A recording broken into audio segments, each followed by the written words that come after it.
So welcome everyone to this session, tips for preparing for that very first science lab, and then, in brackets, in 2020, because we certainly have suggestions that generally apply to teaching within a lab setting.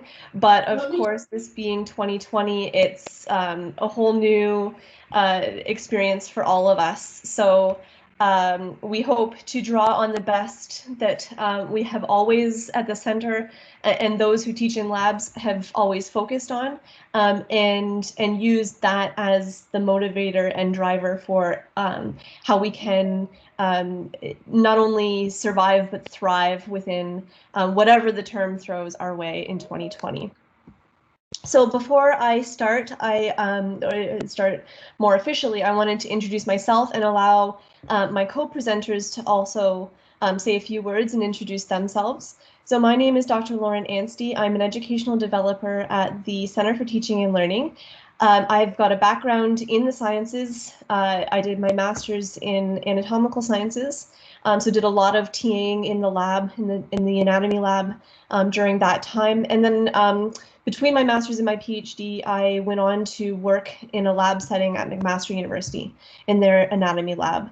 And so a lot of what I bring to this session comes from those experiences, but I also wanted to allow Carolyn and Michael to each introduce themselves, as they each bring their own unique experiences from a lab point of view. So Michael, I see your video. Welcome. It's great to see you. Please, if you would like to introduce yourself, please go ahead. My name is Michael Marquette. I'm the lab coordinator for the chemistry department. And I guess I bring 25 years or so of experience coordinating labs in the chemistry field. This will be the very first time for me, though, with everything being virtual. So it's going to be fun. For sure, and we really appreciate your perspective here, knowing that that's been, your position in your role, because as a coordinator, you just see so much of the lab and its inner workings. So thanks for joining us today. And Carolyn? Hi, everyone. My name is Carolyn McCrae, and I'm a postdoctoral fellow right now at the Center for Teaching and Learning. My experience before coming to Queen's was in labs that focused on biochemistry and cell biology.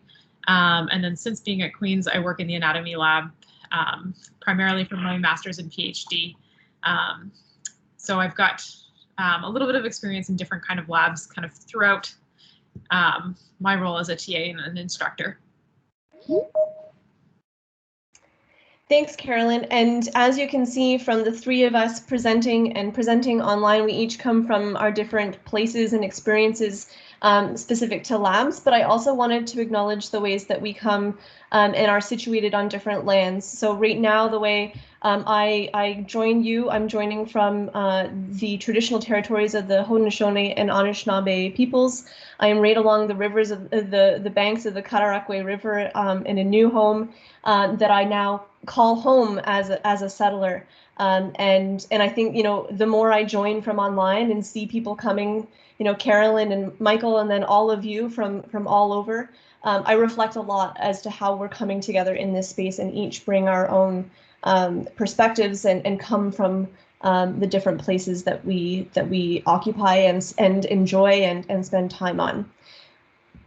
So as I get started, I will share an agenda here. We wanted to get a sense from you what you know about the format that your lab will take this year, and it's okay if you don't know the answer to that question, just to calm any nerves of someone who says, I don't know, that's okay.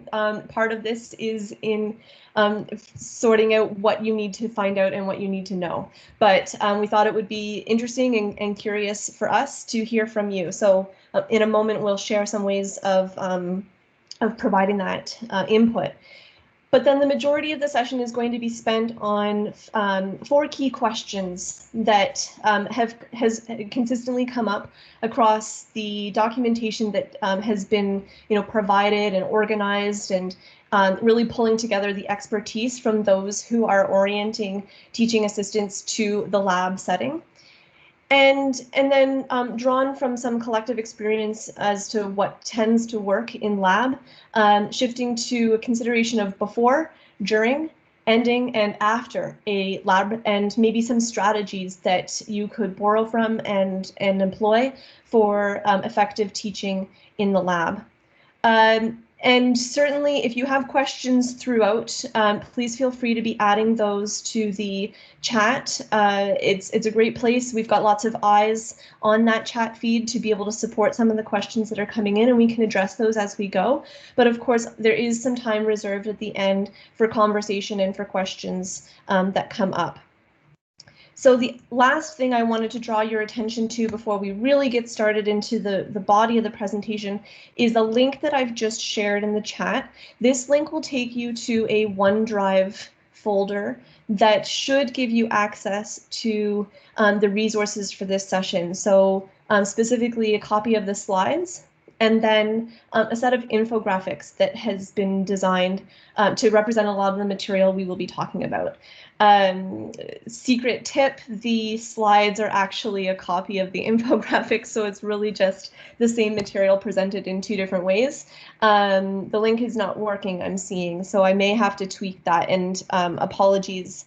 If someone else can test it and let me know, please feel free. Oh, it worked for Benjamin. Okay, so I'm just going to make sure here that I've got this set up. And we'll just, yeah, we'll send it out by email as well. Thanks, Sandra. That'll keep us moving. Okay, so speaking of wanting to get to know where you're coming from or how you're feeling about for the lab and maybe what you know of your lab so far, here's another link in which I hope will work for you. This is a Google Forms, so it's not dependent on your login. A quick survey, and I'm really interested to see as the responses come in. So the Google Forms link there should go to a survey that great. So some responses are so far coming in terms of asking you what will be the form of your lab this year. Do you have a sense? Is it in person? Is it online? As those seem to be the major formats. And then a field as to other, because there may be some other things happening or possibly the unknown.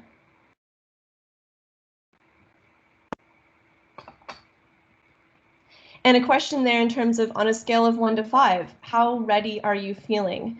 And as I was creating that scale, I thought, well, you know, it could be from I don't feel prepared at all to as prepared as I'll ever be, because in a shifting environment and in something that might be a brand new setting to you anyways, a new role for you anyways, you know, you can be as ready as you can, and then I always found that teaching in the lab had always prompted me to think on my feet very much, and as much as I could be prepared, it was really going in there and getting comfortable with the environment and my role within that environment that that took some time to get used to.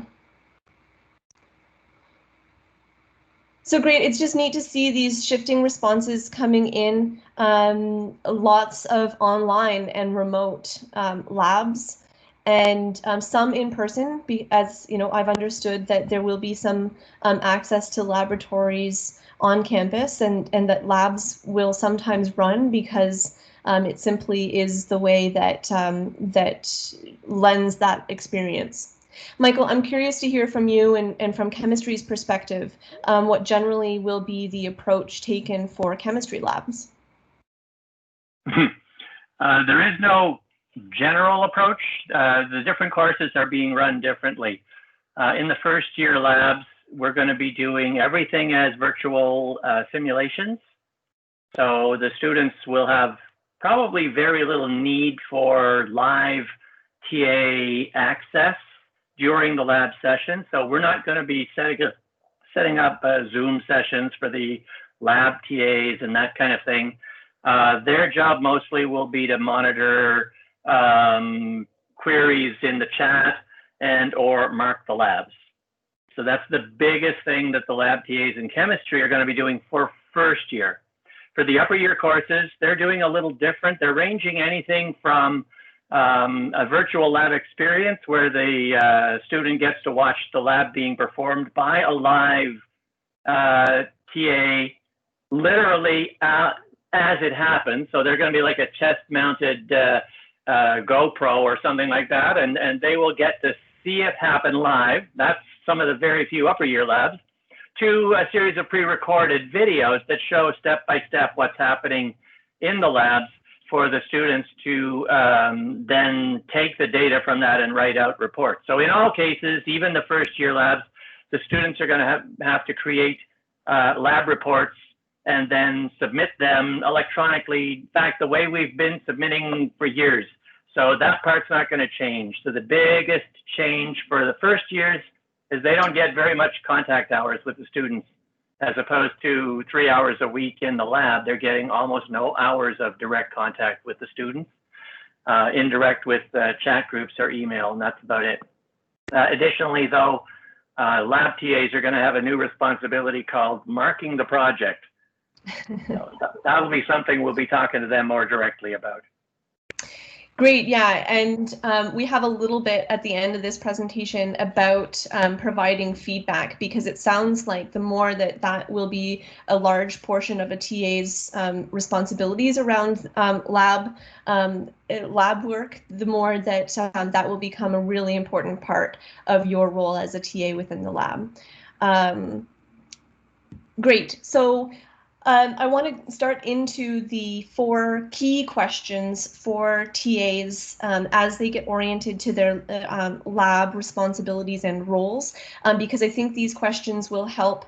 You know, as you've heard from Michael, that's chemistry's perspective, and it's diverse even within chemistry, and it would be then the same for the other disciplines and other faculties as well, in that diversity. So maybe these questions can help you sort through some of the things that you will need to know and orient yourself to. And so I think the very first question that I recommend, and you know, these questions will seem foundational or basic, and exactly so that you can get to the information that you need to do your role best. So what is my role is a really great question to be asking, and that you know, there's sub questions that can come along with that. So who will be, you know, responsible, or who will be tasked with introducing the lab to students, or who will facilitate the lab and how. So as Michael spoke to, if there's some organization happening within the department for labs to be live recorded, who might do those recordings, and how will they be done? Because I'm sure that within the departments, those details are being sorted out as we speak. And then another great question in terms of clarifying how TAs might be expected to support students is the question as to when should I answer questions versus when should I encourage students to be thinking through the answers. So this is definitely specific to those times where you might be supporting students to engage in the lab activities as they move through. And it's really to that question of when do I, you know, what degree of support do I provide a student, and how do I support them as they learn?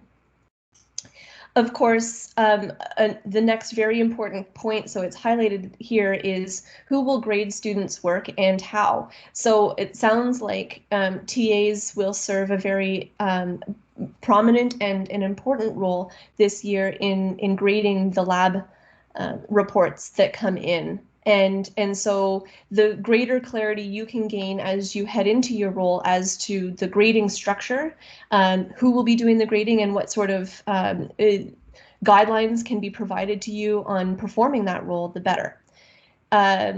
Oftentimes we are advocating, of course, for rubrics that help you in evaluating the quality of a lab report. And so oftentimes, well, that rubric really should come from the instructor. Now, noting that there has been times, and I've seen this happen, where there isn't a rubric for grading, or there isn't really an agreed upon approach to grading between TAs. And so even just getting together with the TAs who share the same lab and course responsibilities to talk about how you will approach grading. And Carolyn, feel free to jump in as well, because I know you've been doing some work on grading and supporting TAs and sort of calibrating their grading so that they know that everyone's on the same page. Yeah, Lauren, what I maybe can do in the chat here is I can link a resource that we've been working on in terms of grading in rubrics that TAs can look at and maybe think about as they're thinking about their role in the lab. Yeah, that would be great. Sure. So I'll put a link in the chat here.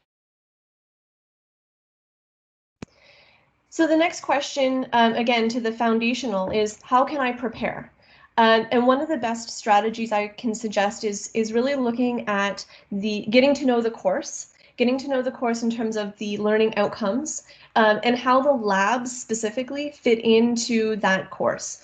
So oftentimes courses, they'll have a list of learning outcomes, and there will be course learning outcomes that are best suited to the lab, best targeted by the lab type activities, like analyzing or critical thinking. And so looking at that set of learning outcomes and seeing that connection to what the labs are doing in order to support students' learning can be really valuable for you in orienting yourself to why students are doing the lab, how it contributes to their learning. I remember fondly just studying madly the theory and the content that was going to be represented in the lab that week before entering in, so that I could rhyme off every anatomical structure that might be asked of me within that lab session. And as much as I tried to cram it all in and feel like I knew it deeply, I must say I always remember that feeling of the first lab going pretty good. I was able to field a lot of questions. There were some questions I didn't really expect or have answers to, and I sought out those answers as I went along, returned to the students to provide that insight that I had gained. And so by the third time I had supported a lab of that same focus or nature, I was feeling like, yeah, I was starting to hit my stride. So as much as you can, yes, study the theory and the content, but then also, be okay and be comfortable with that feeling of going in there as a learner as well. You're going to learn alongside your students, and it's okay to say, I don't know the answer to that, but let me go find out and I'll get back to you. Another helpful suggestion for when there are lab procedures and lab exercises that students are moving through is to try those out yourself, and to, as best as you can, anticipate where there might be stumbling blocks. So maybe where there is typically confusion or added clarity that could be beneficial. It's helpful to maybe seek out or think about what those stumbling blocks might be ahead of time. You won't always be able to predict those, but it's helpful to maybe put yourselves in the shoes of a beginner working through this lab for the first time, and where extra support might be needed. So great, thanks Carolyn for adding that resource in the chat. So that's specific to grading.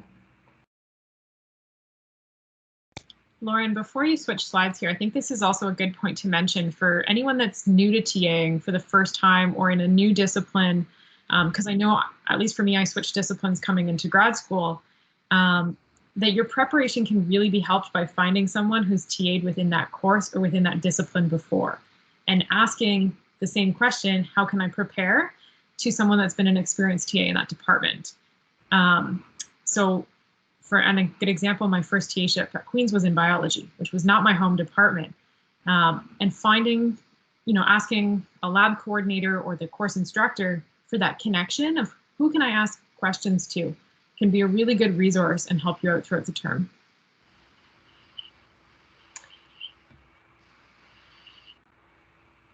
Yeah, absolutely. To connect with those who have experience. Often, I know in anatomy, there were often lead TAs who had been through the lab cycle many times before me, and their insight was always invaluable in terms of orienting me to the lab. Or even those who support the lab space will often know where students might be having the difficulties and the struggles. And so connecting with them and their expertise is a really great strategy. So I'm seeing the question in the chat, and what a great question. So for those of you who may not have had a chance to read it, the question is really about the use of rubrics and having that situation where a student complains and about the grading, and even though the rubric might be able to show where marks were lost. I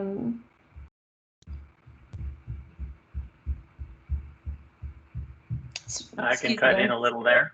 Yeah, for sure. I generally tell my students that the rubric is there for a guide, that it is not there as a set of rules that they absolutely have to follow, so that they have some leeway in making a decision based on the rubric as to how they are going to score the student. Often the rubrics options are kind of artificial. The person who wrote it may not anticipate every little possible thing that a student might do. So locking into the rubric as if it was some kind of a cast iron rule will basically tie your own hands. So I've never told my students they have to do that. In fact, I often suggest if you want to do something that's not quite in the rubric, give them a grade. Like my rubrics, they often sometimes are gapped by 2 points. So get 6 points if you do this, get 4 points if you do this. And you're thinking, oh, geez, I don't want to take off a full 2 points. So mark them down in the rubrics as having only 4 points, but then give them a bonus point and they bring it back up. And so I try to deflect, sorry, I'm not on video. I try to reflect that flexibility for the marker, because I think it's critically important that the marker feel like they have some authority to actually do some marking, to make a decision on the spot as to what this student's grade is. Yeah, absolutely. And that sort of conversation and checking in with folks like Michael within your department who can offer that guidance as to how to use the rubrics, because you will find little differences in practice between courses, and so just checking in with the instructor, with your TA team if there are others who are TAing with you, because that's really the sort of calibration to make sure that all of you are on the same page and understanding as to how that rubric can be applied, so that when you have contest to your grading, when students come back to you for follow-up on how you have provided that feedback, you know the lines of address, so that you can justify your answer, your grading to the student, but then also know how the student can exercise, ongoing conversation, because that might not necessarily be with you. You can defend your grade. That's the grade you've given. It's you've applied the rubric as you have conversed with your team, and then just offering the student the next avenue for follow-up if they so choose. Yeah, generally the rubrics is treat it like a safety shield. Sure. If you really insist that that's the grade you want, then you can simply say, look at the rubrics, there it is. Yeah, absolutely. They definitely are a tool that way. I think something to remember too is that rubrics are a tool, but they're also a tool that's, at the end of every year should be reassessed on how they worked for you in the capacity that you used them. So if there's something that came up throughout the term that you thought, this would have been really great to add to the rubric, or this would have been something that, maybe the modification of the language in the rubric was really important. That's something that I encourage you as a TA to bring to the course instructor as well, to have that discussion about maybe what you can do to improve the rubric moving forward. Yeah, absolutely. And so maybe it's to this point, because To me, in teaching situations, and especially when it involves a whole team, whether the team is just you and the instructor, or it's you and the instructor and many other TAs, communication is essential, and especially now more than ever, as we do end up in this remote environment where things can get missed if we just don't, if we don't pause to think about how we're communicating and connecting with one another. So focusing on how you can be a supportive member of improved communication, both first within that team and then with your students. So clarifying what's going to happen, what the procedures are going to be, how labs are going to be conducted, so that you have all the information, not only within the team, but then you can provide that to your students with some clarity. And then again, with any other policies. So that you feel comfortable addressing questions like, what happens if I miss a lab or miss submitting my lab report? Another important distinction is the degree to which it's okay for students to collaborate versus when they are expected to do things independently. So that you have some sense from the instructor as to what the course policies are to that point. And finally, we will have disruptions. Technology will not always work the way that we intend it to. And so to the best of anyone's ability, planning for the contingencies on that. So what happens if your internet goes down? Then what? It might be that you can only go so far with planning for that. It is what it is at times, but to some degree thinking, okay, what might go wrong here and how will I address it so that it's not a feeling of panic, but a feeling of, okay, I've got this, I'm moving into my contingency plan.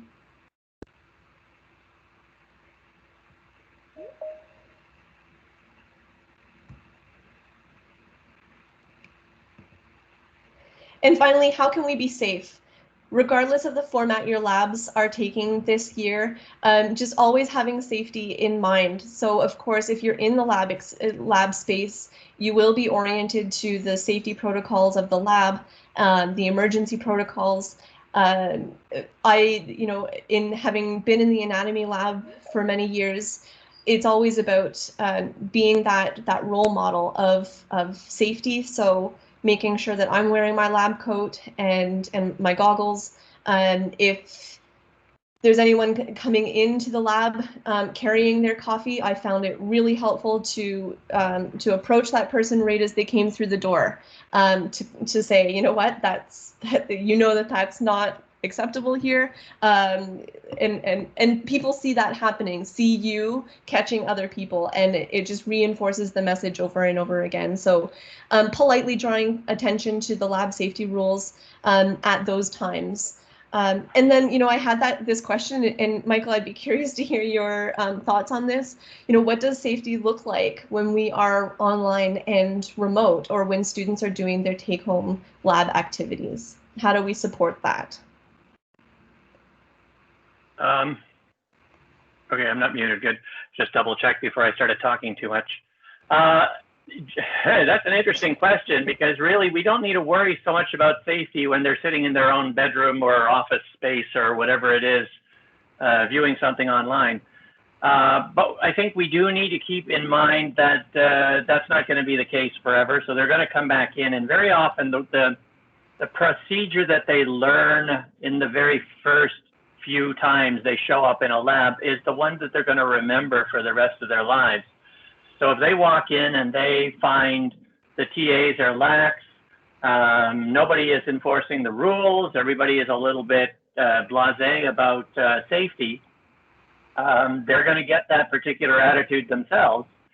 And as somebody who has, let's see, I have personally blown up my lab, set it on fire, poisoned half the room, and sprayed 2 people in the eyes with chemicals over my years as an just undergrad student. Those are all things I've done in my very first year, where there were no safety rules. Nobody told us anything. And of course, I'm always the kind of guy that loves to explore and try new things. So if I don't realize there's a danger, then there's no danger in my mind. And that's what was going on in most of those things. So we need to always keep that in mind, even if in the particular experience that they're in right now, there's really no danger. You know, first year chemistry lab doing a titration with 0.1 molar hydrochloric acid. Well, good grief, lemon juice is just about that concentration. So it's not going to kill you.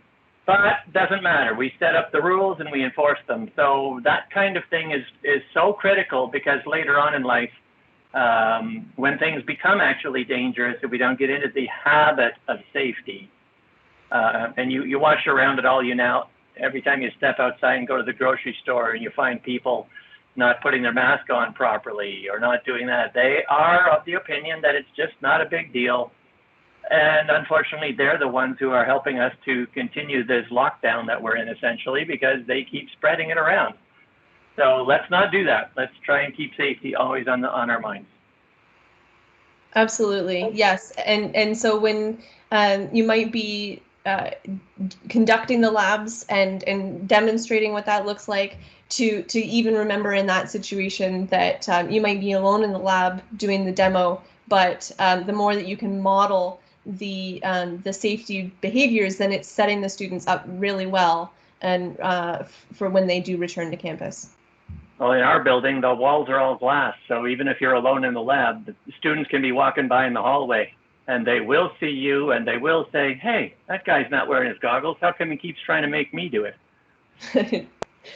And Sean also has a great point with his questions. I'm not sure I have a direct answer to them, but I do believe that for the most part, there are some really strong procedures in place and always have been in place for orienting students to the lab in the ways that, Sean, you're suggesting, in terms of having a review or having a orientation and possibly at times passing a quiz of those safety procedures. So yeah, back to the question of, you know, what's my role and how is this going to unfold, to get to know what students are being required to complete in order to get oriented to those safety protocols.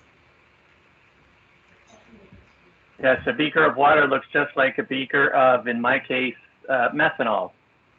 It wasn't a beaker, but it was a water bottle. Somebody had put methanol in, and I took a large swig. Oh no. And that was not fun. I was driving around Cape Smoky on the Cabot Trail just at that moment. Let's just say there was a whole lot of coughing, gagging, and spitting out of stuff, and trying to stay on the road at the same time. Goodness. Labs always have safety. We have safety training for all of our chemistry labs. It's the very first thing that both the undergraduates and the graduate students have to do.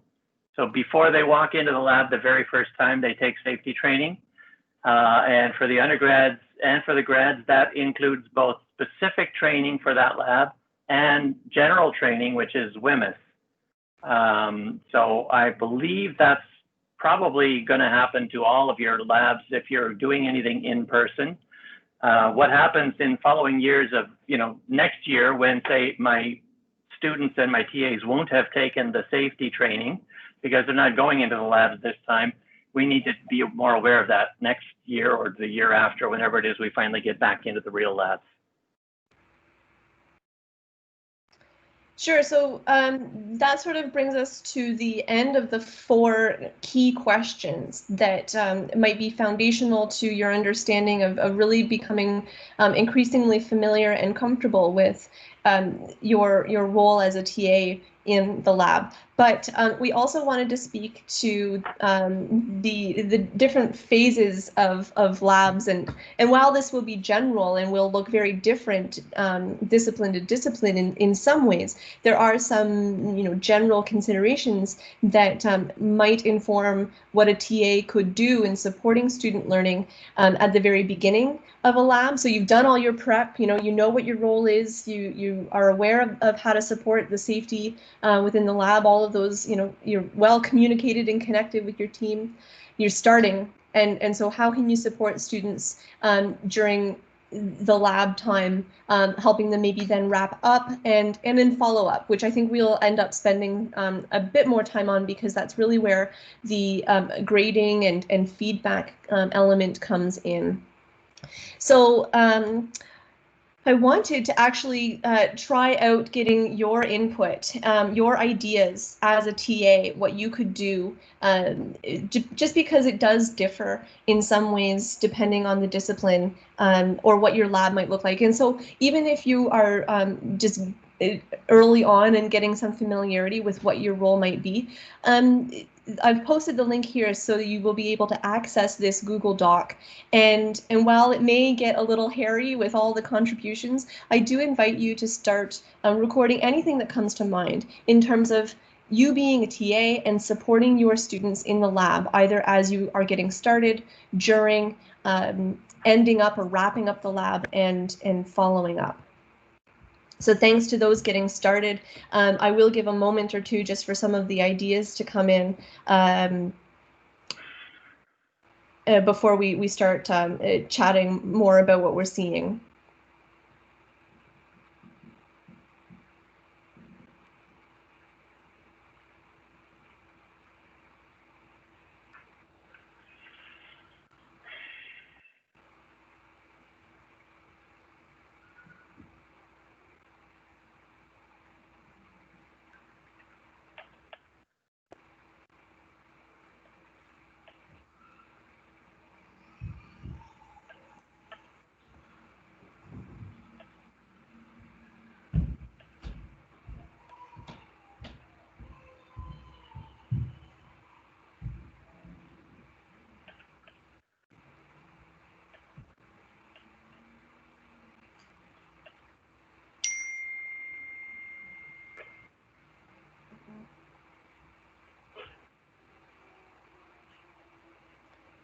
So thanks as these ideas are coming in.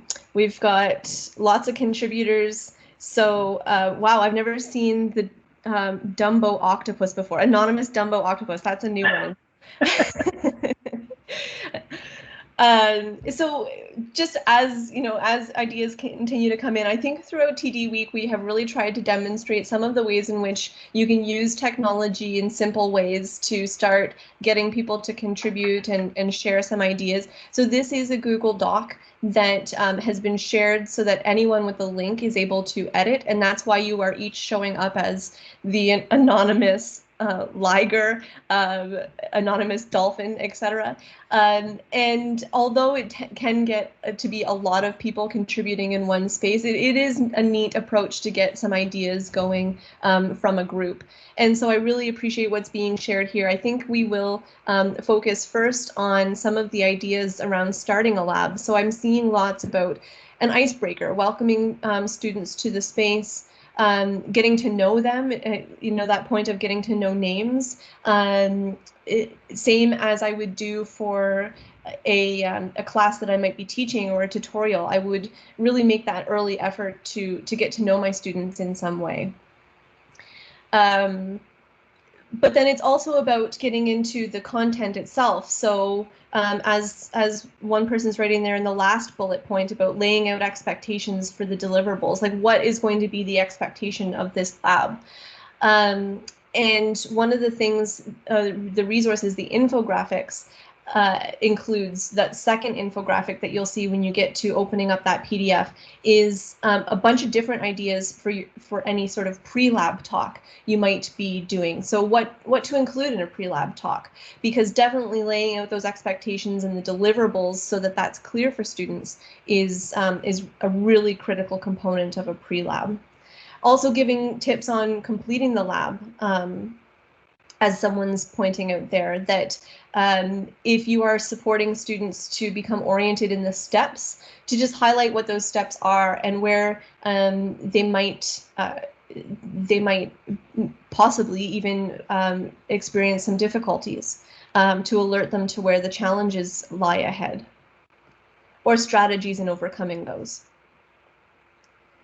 Great, so lots of really great ideas for starting. Let's switch to during the lab.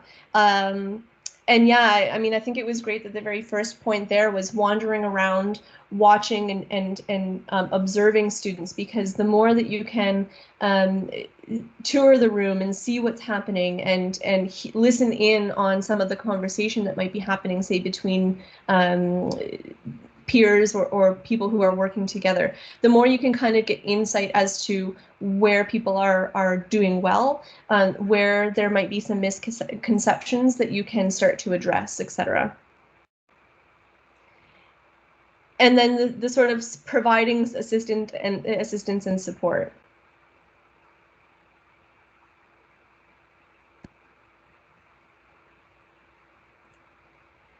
Ending, it's almost similar to the pre-lab, but it's that wrap-up part. So helping recap on what has happened within the lab, maybe what students have learned,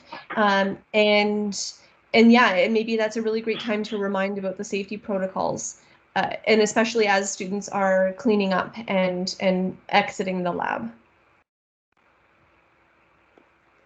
And finally, after, in terms of following up, so reminders as to what lies ahead, maybe in terms of what is due, but maybe also in terms of what lies ahead. So, next lab, we are going to be focusing on another component that you'll actually be learning about in lecture, and we will be, seeing how that plays out in the lab and putting it to practice. So thanks for these contributions. I think to that point of the last bullet, it would be a helpful time now to transition to some tips on evaluations and completing those. Carolyn, did you want to jump in? Sure, to talk about some evaluations. Well, I noticed that you turned your video on, so feel free to jump in general if thoughts had come to mind. No, also I was really looking at that last bullet point and thinking about really the timely feedback and how you can how students can have the opportunity to improve. And I think this is really important when it comes to labs. And often, I know in my labs, weekly lab reports were a pretty regular or scheduled thing. And so it's really beneficial if you can give students that feedback timely on the first or second report that they can then build into future reports. And I saw the question that we had that came into the chat that was about grading and lab reports. And so this particular question is about when grading lab reports. I perceive that there are a lot of lab reports that are not scientifically structured, have poor sourcing, plagiarism. Should I teach how to do a lab report? And I think that's a really great question, and something that is really important to know where you fit in this, if this is part of your role, or if this is something the instructor is really focusing on. And maybe that's something to bring up to the instructor and to ask, have they been given some guidance on what you expect in a lab report, and where might I turn, to show them some examples, or to give them some kind of points of instruction in how to do that. Yeah, absolutely. And I think as you are grading those first couple rounds of reports, highlighting or noting some of the major points where students might be struggling with that lab report. So if you're consistently noting the same kind of errors over and over again, that could be a really great point to raise to your instructor, or possibly to raise in the pre-lab and provide students with some ongoing support around those common errors as well. So there might be, those quick opportunities to be providing some guidance and instruction on how to do a lab report that you'll find you can insert amongst some of your other ways of supporting students.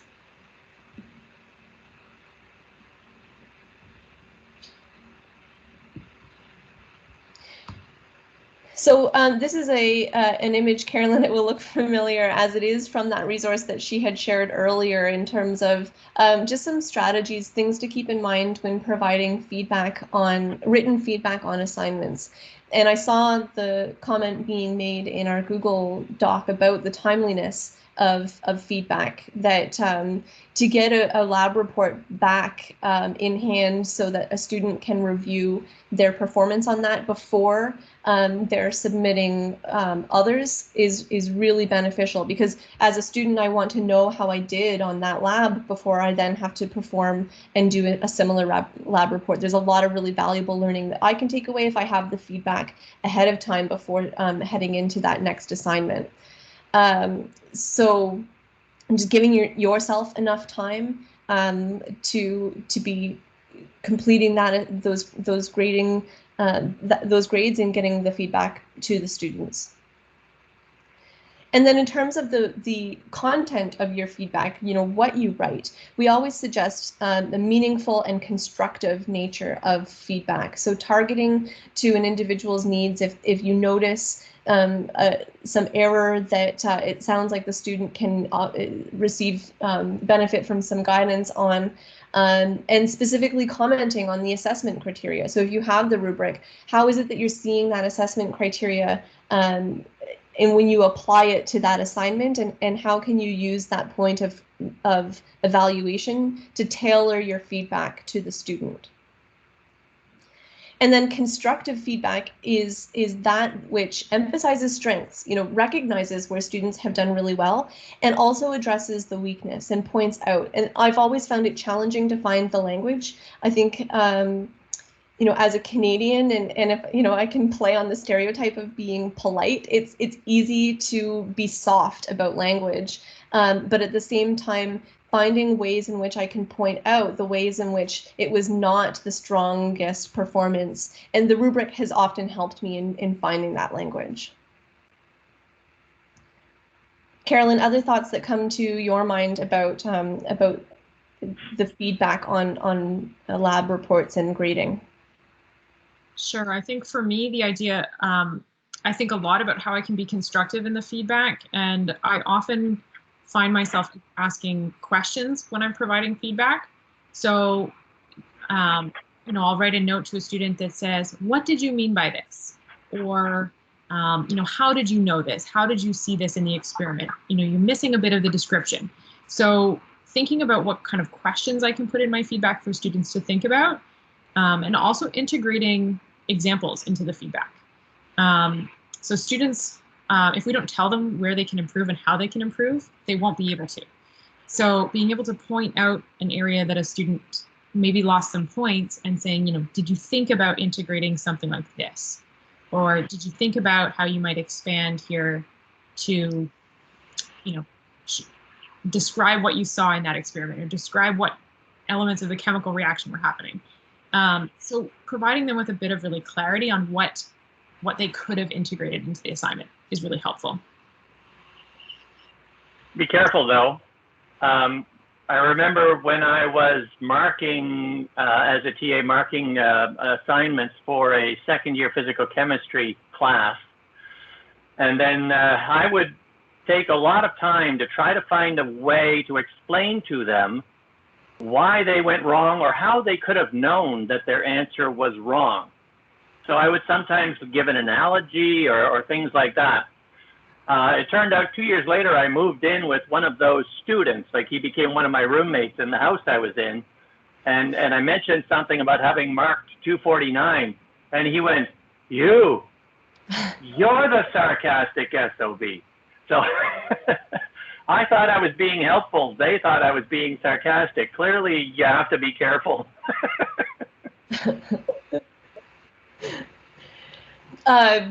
Oh man, there was something else that came to mind as I was talking, but I think it does relate to Francisco's point about the feedback from students, because that can be a really helpful approach to check in with your students. Because oftentimes, if there is a point for midterm anonymized feedback to you as to how you're supporting students in their learning, they might, politely or not so politely tell you some of that feedback, and it can be difficult to review. I don't think I've met a single person who can easily review feedback on their own teaching, and yet we do it consistently because it is so valuable. So when you do get feedback from students, I always recommend you know, sitting down, reading it through, taking pause to think on that, and then to respond to your students to say, thanks for that feedback. I hear you on these things, and here are the things that I can immediately address. Here are the things that are going to take us some time. It may be that there's elements of that feedback that have to do a lot more with the course and the way that it's structured.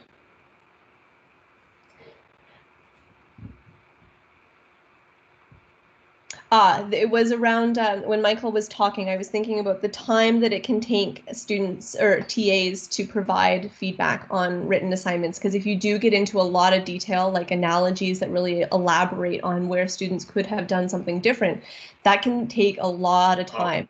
So what I always recommend is mark the first one or two. Right, it takes you a couple times to get into a rhythm, but once you're into maybe the third or fourth, check in on how much time it's taking you per assignment to provide that feedback, and make sure that the time you're dedicating per lab report or per assignment will in fact fit within the time you are able to dedicate to that marking. Because I often, when I do that, check in with myself and say, okay, well, I'm going to have to adjust my timing on the feedback that I'm providing, because I can't, it's not sustainable to spend this amount of time on every single student. And you do want to be consistent. You want to give as much time to that first student as you do to the last student, but it's always a matter of you know, time management, I guess, in the way you approach things. This is where kind of picking up on some common mistakes that students are making is really important too. So if you notice, you know, many students in your lab section or in your course are coming up with the same errors on the lab report, this is something that instead of writing very detailed feedback on every single report, I've often summarized and presented like at the start of the next lab or in an email to students to say, you know, I've really noticed that this was an area that everyone struggled. You know, here is some tips and feedback for the next report. And that can save time from you having to write that on every single lab report where someone has struggled with that particular, you know, section of the rubric. Absolutely, great point. So a lot of what we have just been talking about, not only those 4 key questions and how you saw that information on the slide, but then the starting, during, ending, and after a lab has this all been summarized within the infographics that if you don't currently have access through that OneDrive folder, we will also be emailing out these materials to you so that you've got them. Because I think a lot of what we talked about in the conversation we just had around you know, the pre-lab and grading, for example, is summarized there within the infographics. But noting the time that we've got about 8 minutes remaining, I did want to dedicate some time to hear from you in terms of any outstanding questions that may remain, or questions that come to mind that you'd like to address to Michael or to Carolyn, and to gain some of their perspective on. So I leave the floor open. Feel free to comment in the chat, but also unmute yourself, and we love to see or hear from you.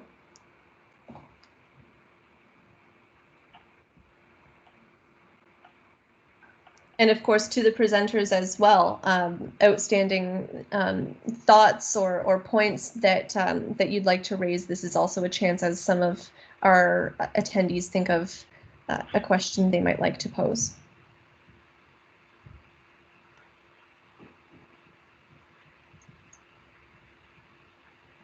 I think maybe for anyone that's a new TA, remembering to go into this with the mindset of this is going to likely be a new experience for everyone. Students are going to feel in the same boat that, you know, we might not know exactly what we're doing, and that's okay, and that we're all going to kind of figure it out together, and stuff might not work perfect the first time, but it doesn't in the lab often anyway.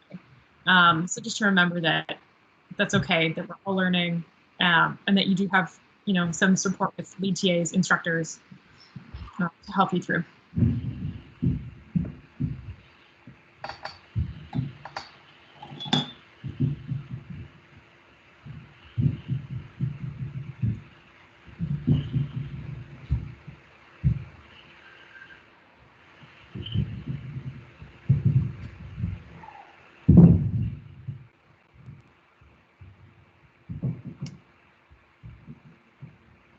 Yeah, for sure, Sean, learning from mistakes. And your comment of generally you only blow up your lab once, for sure. There's a lot of learning in having made the errors and made the mistakes. That's exactly, you know, yes, that. but I did spray my lab partner twice.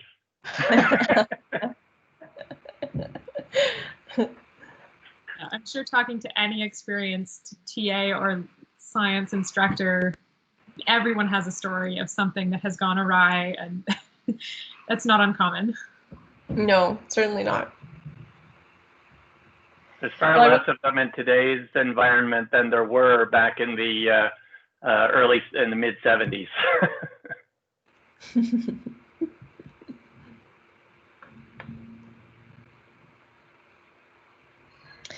I really thank everyone for joining us. We will continue to stay here for any questions because I know that they do come up and they do get posted as people are departing. Sandra has posted a link to a feedback survey that we have been doing after every session because it's just so valuable to us to have your feedback on each of the sessions, and we learn from them quite a bit in you know, for our next offerings and our next ideas. So we really appreciate that.